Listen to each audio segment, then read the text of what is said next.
जय हिंद दोस्तों, कैसे हैं आप सभी लोग। उम्मीद करता हूँ आप सभी मस्त होंगे और अपने शिक्षण कार्य में व्यस्त होंगे। स्वागत है आप सभी का सीटेट 7 जुलाई 2024 के एग्जाम में। और आज हम करने वाले हैं एसएसटी सामाजिक विज्ञान के मोस्ट और इम्पॉर्टेंट क्वेश्चन, जो कि आपके एग्जाम के लिए बहुत ही इंपॉर्टेंट होने वाली है। क्लास 41 है। चैनल पर जो भी नए हैं चैनल को सब्सक्राइब कर लीजिए।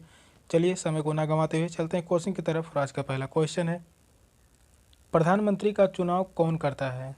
सांसद और विधायक, मंत्रियों की परिषद, मुख्यमंत्री, सांसद। कौन सा ऑप्शन राइट होगा? क्वेश्चन कह रहा है प्रधानमंत्री का चुनाव कौन करता है?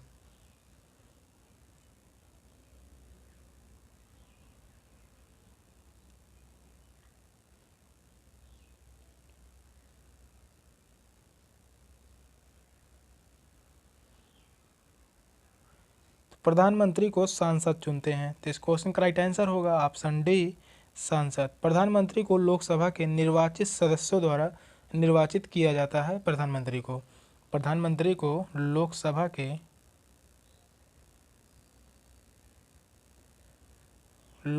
निर्वाचित सदस्यों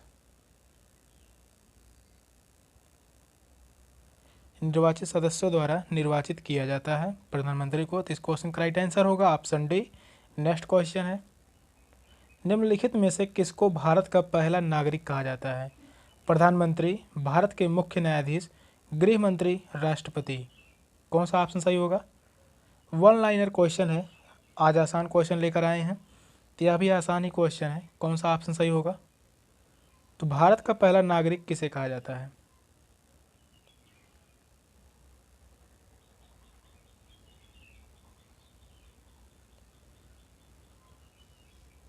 तो भारत का पहला नागरिक राष्ट्रपति को कहा जाता है। तो इस क्वेश्चन का राइट आंसर होगा ऑप्शन डी, राष्ट्रपति। भारत के संविधान के अनुसार भारत का पहला नागरिक जो है वह राष्ट्रपति है। भारत का राष्ट्रपति देश का प्रथम नागरिक होगा। तो इस क्वेश्चन का राइट आंसर है ऑप्शन डी। नेक्स्ट क्वेश्चन है, निम्नलिखित में से किसको भारत में राज्य पहला नागरिक कहा जाता है? राज्य का पहला नागरिक किसे कहा जाता है? मुख्यमंत्री को, उच्च न्यायालय के मुख्य न्यायाधीश को, गृह मंत्री को, राज्यपाल को।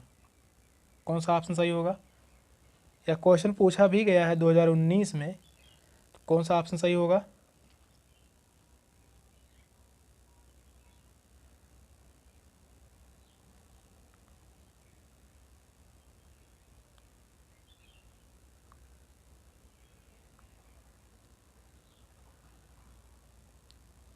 तो भारत में राज्य का पहला नागरिक कहा जाता है राज्यपाल को।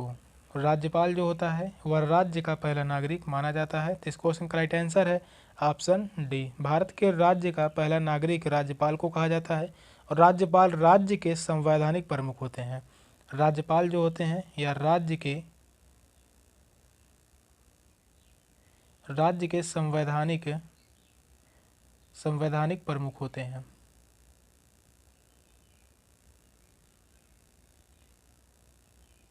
तो इस क्वेश्चन का राइट आंसर है ऑप्शन डी। नेक्स्ट क्वेश्चन है, वर्तमान लोकसभा 2014 के बाद है 16वीं, 13वीं, 14वीं, 15वीं। कौन सा ऑप्शन सही होगा?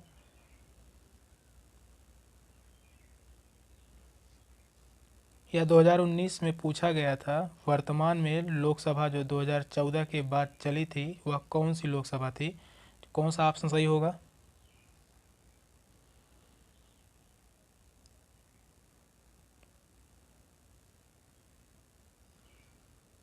तो वह थी 16वीं लोकसभा थी। उस समय 2014 में जो सरकार बनी थी वह 16वीं लोकसभा बना था। वर्तमान में इस समय 2024 में जो चल रहा है इस समय 17वीं लोकसभा है। 17वीं लोकसभा चल रहा है और अभी चुनाव हो रहा है। अब चुनाव के बाद कौन सी लोकसभा चलेगी? 2024 के बाद तो वह चलेगी 18वीं लोकसभा चलेगी। वर्तमान में जो चल रही है वह 17वीं लोकसभा चल रही है। तो इस क्वेश्चन का जो राइट आंसर होगा ऑप्शन ए। नेक्स्ट क्वेश्चन है, भारत में वर्तमान राष्ट्रपति कौन है? रामनाथ कोविंद, नरेंद्र मोदी, प्रतिभा पाटिल, एम वेंकैया नायडू। कौन सा ऑप्शन राइट होगा? यह भी क्वेश्चन 2019 में ही पूछा गया था, तो इसमें ऑप्शन तो नहीं मिलेगा क्योंकि वर्तमान में जो राष्ट्रपति हैं वह हैं द्रौपदी मुर्मू जी।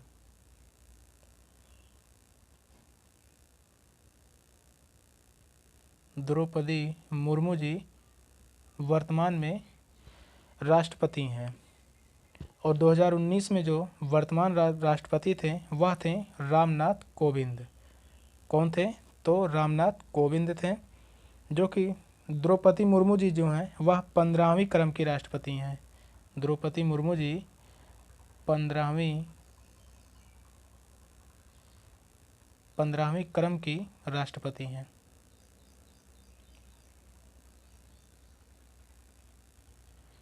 रामनाथ कोविंद जी थे, वे थे 14वें क्रम के राष्ट्रपति जो थे वह रामनाथ कोविंद जी थे, और 15वीं जो बनी है वह द्रौपदी मुर्मू जी हैं। यही वर्तमान राष्ट्रपति हैं। नेक्स्ट क्वेश्चन है, भारत के संविधान में निम्नलिखित में से किसका उल्लेख नहीं किया गया है? पूछा है भारत के संविधान में किसका उल्लेख नहीं किया गया है? नागरिकों के अधिकार, राज्यों और केंद्र शासित प्रदेशों के नाम, सरकार का ढांचा, राजनीतिक दलों के नाम। कौन सा ऑप्शन राइट होगा?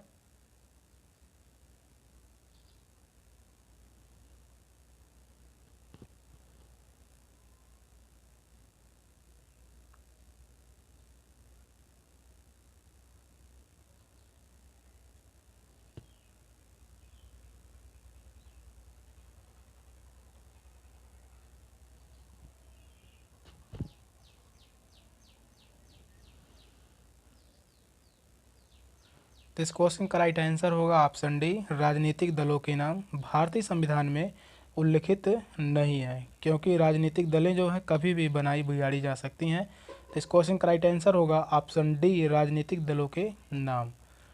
भारतीय संविधान के अनुसार भारत में संघीय व्यवस्था है। भारत के संविधान के अनुसार भारत में संघीय व्यवस्था है।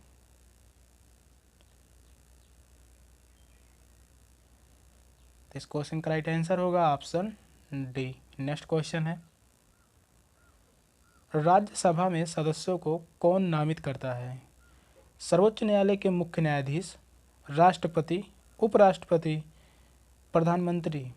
कौन सा ऑप्शन राइट होगा? तो राज्यसभा में सदस्यों को कौन नामित करता है?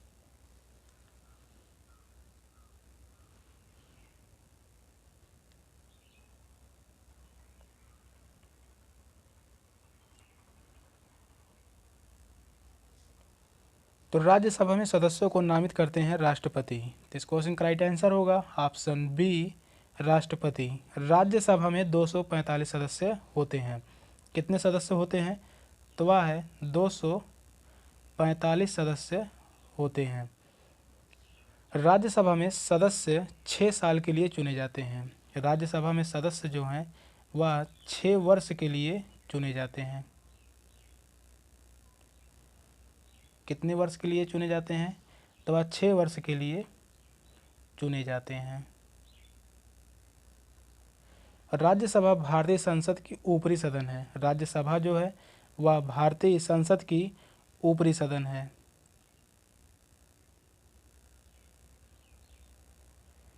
ऊपरी सदन है और यह अस्थाई सदन भी है। कैसा सदन है? तो यह है अस्थाई सदन। अस्थाई सदन भी राज्यसभा है। लोकसभा जो है वह है निचली सदन है और वह अस्थाई सदन भी है। इस क्वेश्चन का राइट आंसर होगा ऑप्शन बी। नेक्स्ट क्वेश्चन है, निम्नलिखित में से कौन भारत की संविधान सभा का अध्यक्ष था? जवाहरलाल नेहरू, सी राजगोपालाचारी, डॉक्टर बी.आर. अम्बेडकर, डॉक्टर राजेंद्र प्रसाद। कौन सा ऑप्शन सही होगा? तो संविधान सभा का अध्यक्ष कौन थे?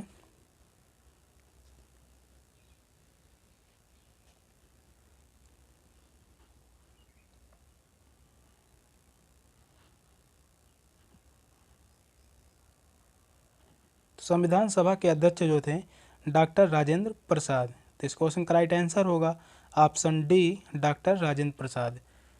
डॉक्टर राजेंद्र प्रसाद भारत के प्रथम राष्ट्रपति भी थे। डॉक्टर राजेंद्र प्रसाद भारत के प्रथम राष्ट्रपति भी थे।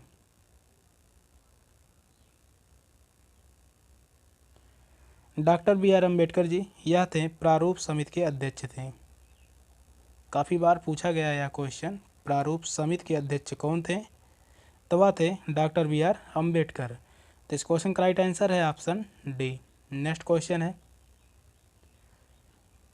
निम्नलिखित में से कौन भारत का एकमात्र भारतीय गवर्नर जनरल था? सी राजगोपालाचारी, डॉक्टर सर्वपल्ली राधाकृष्णन, बी पट्टभी सीतारमैया, टी कृष्णमाचारी। कौन सा ऑप्शन सही होगा? तो भारत के एकमात्र भारतीय गवर्नर जनरल कौन थे?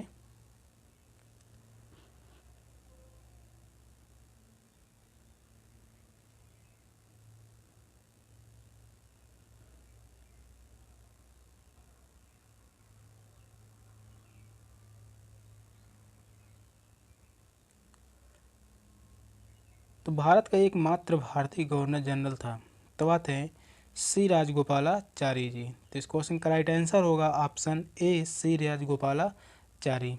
ये मद्रास प्रांत के मुख्यमंत्री भी रह चुके थे। कहाँ के? मद्रास प्रांत के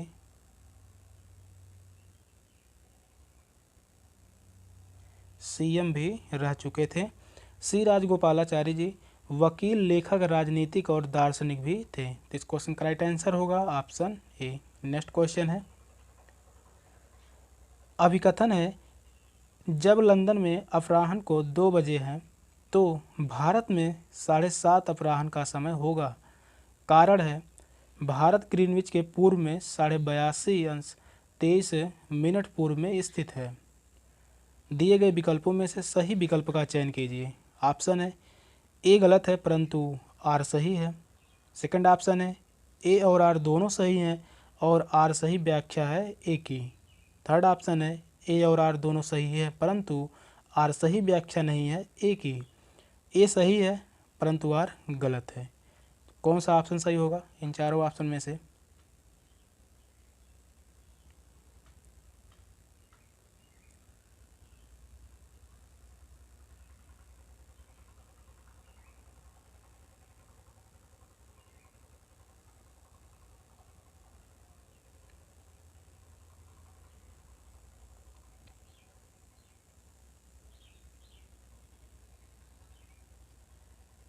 कथन है जब लंदन में अपराह्न के 2 बजे हैं तो भारत में 7:30 अपराह्न का समय होगा। यह बात सही है क्योंकि भारत और लंदन के बीच का समय का अंतराल जो है वह है 5.5 घंटे, और अगर 2 बजे में 5.5 घंटा अगर जोड़ेंगे तो कितना प्राप्त होगा? तो 7:30 बजे। तो कितना समय हो रहा होगा? तो वह हो रहा होगा 7:30। तो पहला कथन तो सही है। कारण आर है भारत ग्रीनविच के पूर्व में 82°23' पूर्व में स्थित है, तो यह भी कथन सही है। भारत जो है वह है यह है ग्रीनविच रेखा, और ग्रीनविच रेखा के पूर्व में भारत स्थित है, वह भी 82°23' पूर्व में तो भारत स्थित है, तो यह भी सही है। तो इस क्वेश्चन का राइट आंसर होगा ऑप्शन बी, ए और आर दोनों सही हैं परंतु आर सही व्याख्या है ए की। तो इस क्वेश्चन का राइट आंसर है ऑप्शन बी। नेक्स्ट क्वेश्चन है, समय क्षेत्र पर दिए गए ए, बी और सी कथनों पर विचार कीजिए और सही उत्तर का चयन कीजिए।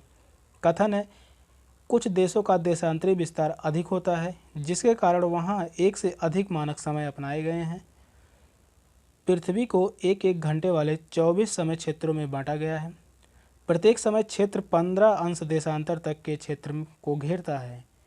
कौन सा ऑप्शन सही होगा? ऑप्शन दिए गए हैं ए और सी सही हैं, बी गलत है। बी और सी सही है, ए गलत है। ए, बी, सी सभी सही हैं, ए और बी सही है और सी गलत है। कौन सा ऑप्शन सही होगा?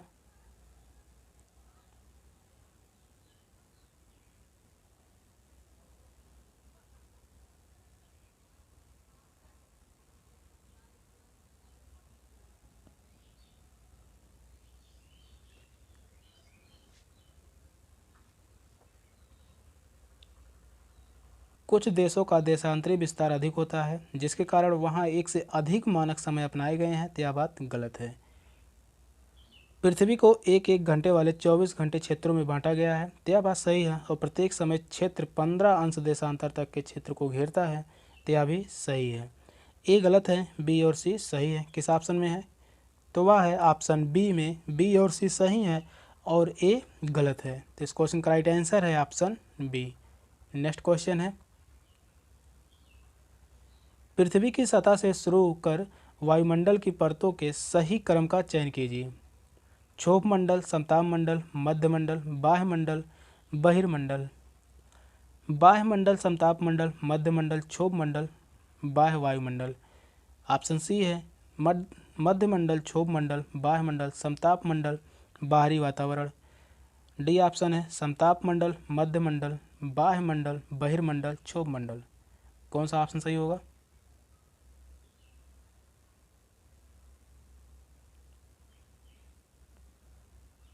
तो वायुमंडल की परतों के सही क्रम का चयन कीजिए। कौन सा सही होगा?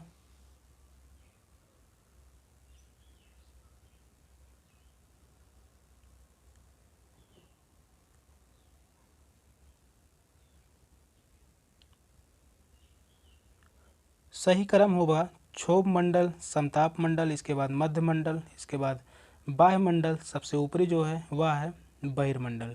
तो इस क्वेश्चन का राइट आंसर होगा ऑप्शन ए। यही जो है सही क्रम है, क्षोभ मंडल, समताप मंडल, मध्य मंडल, बाह्य मंडल, बहिर्मंडल। तो इस क्वेश्चन का राइट आंसर है ऑप्शन ए। नेक्स्ट क्वेश्चन है, ऋतुएं निम्नलिखित कारणों में से किस कारण से होती हैं? मकर रेखा पर सूर्य की सीधी किरणें 23.5 अंश दक्षिण पर पड़ती हैं। पृथ्वी का परिक्रमण और एक ही दिशा में उसके अक्ष का झुकाव होना। पृथ्वी के अपने अक्ष पर इर्द गिर्द घूर्णन के कारण आभामंडल बनाता है। डी ऑप्शन है पृथ्वी का अक्ष अपने कक्षीय सतह से 66.5 अंश का कोण बनाता है। कौन सा ऑप्शन राइट होगा?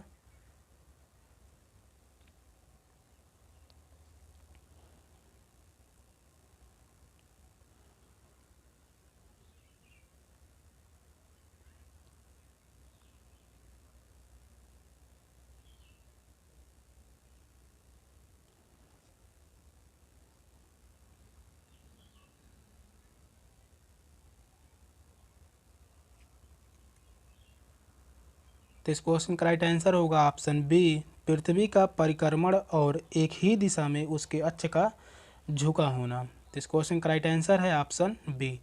पृथ्वी पर ऋतुओं में परिवर्तन का कारण है इसकी परिक्रमण गति तथा अपनी अक्ष पर 23.5 अंश का झुका होना। कितने अंश का झुका होना? तो वह है 23.5 अंश का झुका होना अपने अक्ष पर। तो इस क्वेश्चन का राइट आंसर है ऑप्शन बी। नेक्स्ट क्वेश्चन है, प्रतिशत के अनुसार पृथ्वी के वायुमंडल में कौन सा प्रमुख संगठक है? Carbon dioxide, nitrogen, helium, oxygen. कौन सा ऑप्शन सही होगा?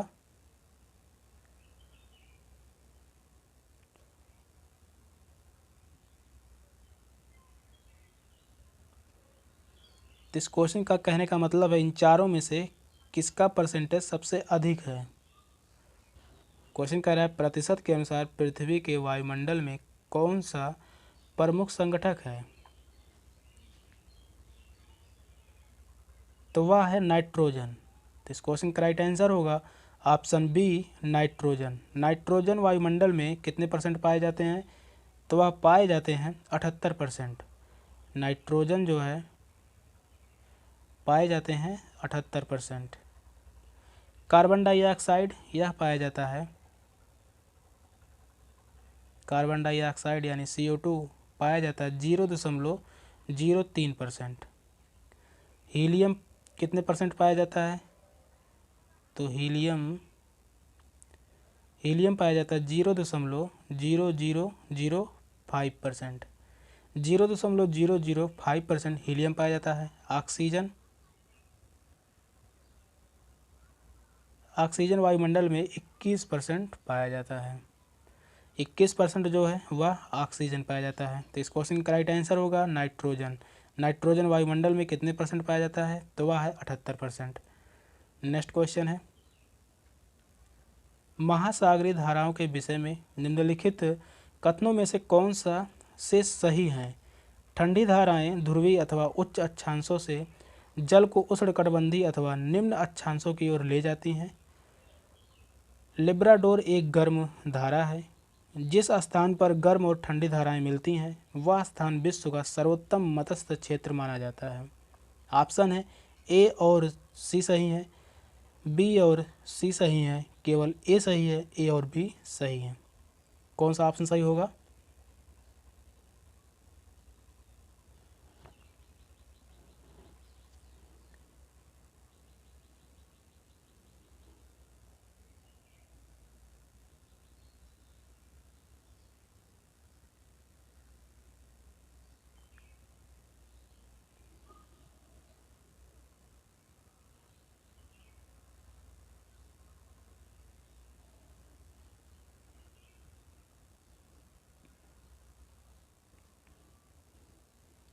ठंडी धाराएं ध्रुवीय अथवा उच्च अक्षांशों से जल को उष्णकटिबंधीय अथवा निम्न अक्षांशों की ओर ले जाती हैं, तो यह बात सही है।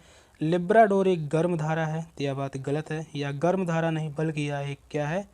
ठंडी धारा है।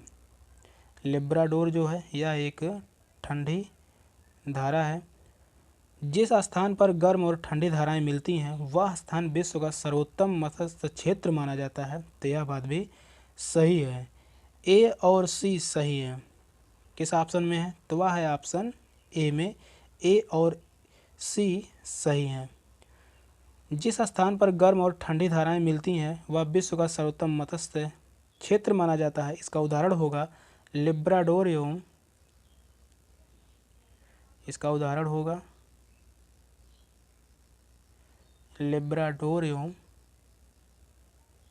Gulf stream.